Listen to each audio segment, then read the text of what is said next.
তুমিও সেই মানুষটা হও। আজ রাতে কেউ হয়তো তার শেষ সফরে বেরিয়েছে, সেটাকে কোমল করে দিও। নিঃশব্দ মুহূর্ত, উচ্চারণহীন সত্য। আমি ওলা চালাই, বেশিরভাগ নাইট শিফট। গত সপ্তাহে রাত 11টার সময় এক বৃদ্ধ ভদ্রলোককে তুলেছিলাম। সাদা পাঞ্জাবি, ধুতি, চোখে ক্লান্তি, কিন্তু গলায় অদ্ভুত দৃঢ়তা। গাড়িতে উঠে বললেন, আজ রাতে আমাকে 5টা জায়গায় নিয়ে যেতে হবে। আমি তোমাকে 5,000 টাকা দেব নগদ, কিন্তু শেষ না হওয়া পর্যন্ত কেন জানতে চেও না। বলেই একটা কাগজ এগিয়ে দিলেন। তাতে 5টা ঠিকানা লেখা। দক্ষিণ কলকাতার এক পুরনো বাড়ি। আমি গাড়ি তিনি নামলেন, শুধু জানলার কাঁচ নামিয়ে তাকিয়ে 10 মিনিট। চোখ বেয়ে জল পড়ছে, কিন্তু কোনো শব্দ নেই। চল, পথটা। একটা প্রাথমিক স্কুল, গেট বন্ধ, ভিতরে অন্ধকার মাঠ। তিনি নেমে গেলেন, ধীরে ধীরে হেঁটে গেলেন দোলনার দিকে। একটায় বসে আস্তে আস্তে দোল খেতে লাগলেন। 20 মিনিট পর ফিরে এলেন। এখানে আমি পড়াতাম 43 বছর। জীবনের সেরা সময় ছিল ওটাই। ছোট্ট পুরনো কফি হাউস। ভেতরে ঢুকেই এক কাপ চা অর্ডার করলেন। কোণের টেবিলটায় একা বসে রইলেন।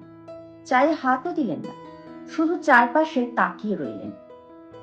15 মিনিট পর ফিরে এসে মৃদু হেসে বললেন, এখানেই আমার আর মিতালি প্রথম দেখা।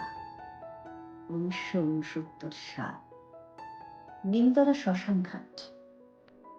তিনি নেমে গেলেন। চিতাভস্মের পাশে একটা ফলকের সামনে দাঁড়িয়ে ফিস ফিস করে কথা বলতে লাগলেন। আমি শুনতে পেলাম না। 8 ঘন্টা পর ফিরে এলেন, চোখ না। আজ 3 বছর হলো ও চলে গেছে। একটা বড় সরকারি হাসপাতাল। গাড়ি পার্ক করতে বললেন। তারপর আমার দিকে তাকালেন। এবার কারণটা বলি। আমার 4র্থ স্টেজ ক্যান্সার। ডাক্তার বলেছে কয়েক সপ্তাহ, হয়তো কয়েকদিন। আজ আমি আমার পুরো জীবনটা শেষবারের মতো দেখে নিতে চেয়েছিলাম। আমি স্টিয়ারিং এ মাথা রেখে কাঁপতে শুরু করলাম। তিনি বললেন, বাড়িটা যেখানে আমার সন্তানদের বড় করেছি, স্কুলটা যেখানে নিজের উদ্দেশ্য খুঁজে পেয়েছিলাম, কফি হাউস যেখানে প্রেমে পড়েছিলাম, শ্মশান ঘাট যেখানে শেষ বিদায় দিয়েছি,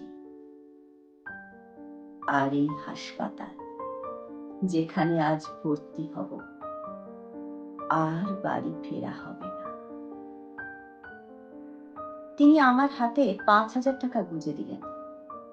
ধন্যবাদ, তুমি আমাকে আমার জীবনটা একবার ঘুরিয়ে দেখালে। আমার শেষ অচেনা মানুষ, যে আমার সঙ্গে কোন আচরণ করল। আমি নিতে চাইনি। না দাদু, এইটা আমি নিতে পারবো না।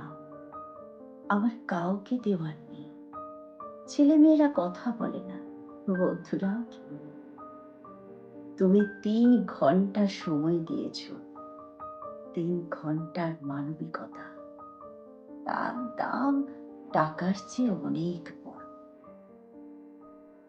তিনি ছোট্ট সুটকেসটা হাতে নিয়ে ভেতরে ঢুকে গেলেন। পরের দিন আবার গেলাম, খোঁজ নিলাম। শ্রী অনিরুদ্ধ মুখার্জি, কেবিন 412। ফুল নিয়ে ঢুকলাম। আমাকে দেখে মুচকে হাসে। তুমি এসেছো? এভাবে ফেলে যেতে পারেন। 2 ঘন্টা কথা বলল। তার মিতালি দেবী, তার ছাত্রছাত্রী, তার অভিমানী ছেলে মেয়েদের কথা। প্রতিদিন যেতে শুরু করলাম। চা নিয়ে যেতাম, খবরের কাগজ পড়ে শোনাতাম, কখনো শুধু চুপ করে বসে থাকতাম। একদিন বললেন, ভাবতাম একাই মরব, কিন্তু তুমি আছো। শেষ বেলায় একজন অচেনা মানুষ পরিবারের মতো হয়ে গেল। এটাই আমার আশীর্বাদ। আমি তার হাত ধরলাম। আপনি একা নন। পরদিন বেলা চলে গেলেন। আমি তখন তার হাত ধরে বসে, শেষ কথা ছিল, সবাইকে বলো অচেনা মানুষদের দিকে তাকাতে, সত্যি করে তাকাতে। আমরা সবাই কোথাও যাচ্ছি, কেউ একটু দ্রুত, কেউ ধীরে। যাওয়ার পথে দয়া করো। তুমি করেছিলে। তুমি আমার শেষ দিনগুলো বাঁচিয়ে দিলে। মনিটরে শব্দ সোজা লাইন বেগে।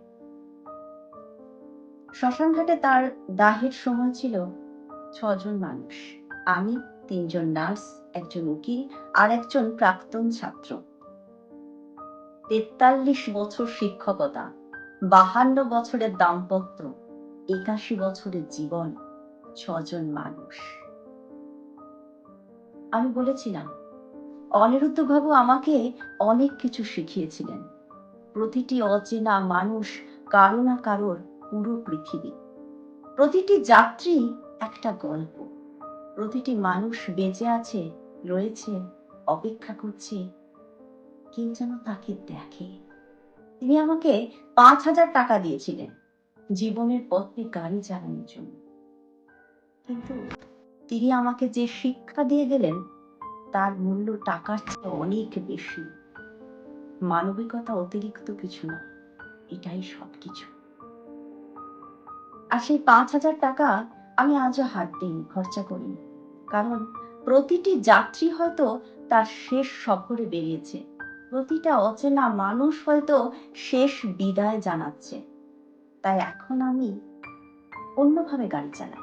প্রশ্ন করি, শুনি, মানুষকে দেখি। কারণ এক বৃদ্ধ শিক্ষক এক কোমল রাত চেয়েছিলেন, আর এক অচেনা মানুষ থেমে গিয়েছিল। তুমিও সেই মানুষটা হও। আজ রাতে কেউ হয়তো তার শেষ সফরে বেরিয়েছে, সেটাকে কোমল করে দিই। নিঃশব্দ মুহূর্ত, উচ্চারণহীন সত্য।